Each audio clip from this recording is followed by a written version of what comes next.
Baik, Assalamualaikum warahmatullahi wabarakatuh. Perkenalkan, nama saya Haryati dengan NIM J1B019031. Di sini saya akan membahas tentang siklus karbon dalam tanah.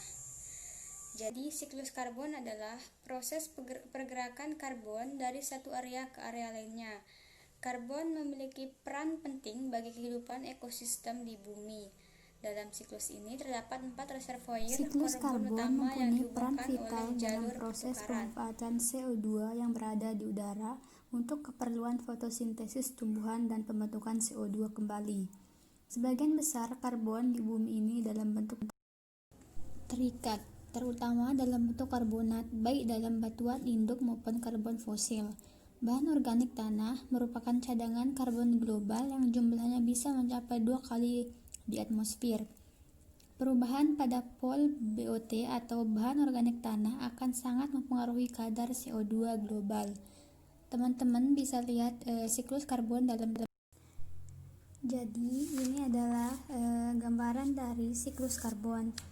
Jadi fotosintesis menyebabkan asimilasi CO2 atmosfer yang diimbangi oleh dekomposisi sisa tanaman dan serasah dan bahan organik.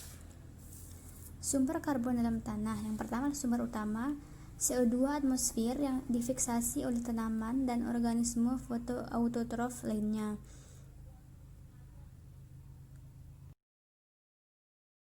CO2 atmosfer difiksasi menjadi bentuk karbon organik penyusun jaringan tanaman. Kemudian jaringan tanaman dikonsumsi oleh herbivora dan sisa tanaman merupakan sumber karbon langsung untuk tanah. Sedangkan tubuh hewan herbivora dan limbahnya merupakan sumber karbon yang tidak langsung. Kemudian sumber lain, bentuk hidrokarbon aromatik polisiklik dari pembakaran bahan bakar fosil, bentuk produk industri seperti pestisida. Yang ketiga, pada ekosistem yang produktif pergantian, karbon umumnya berjalan cepat, misalnya hutan tropik basah mempunyai pool karbon tanah 5 kali lebih besar daripada ekosistem pertanian. Bentuk karbon organik dalam tanah. 50% karbon organik dalam tanah berada dalam bentuk aromatik. 20% berasosiasi dengan nitrogen. Sekitar 30% berada dalam bentuk karbon karbohidrat, asam lemak, dan karbon alkan. Secara sederhana, karbon organik tanah dapat dikelompokkan menjadi 3 pool. Yang pertama karbon tidak larut, kemudian yang kedua adalah karbon larut, dan yang ketiga adalah karbon biomasa.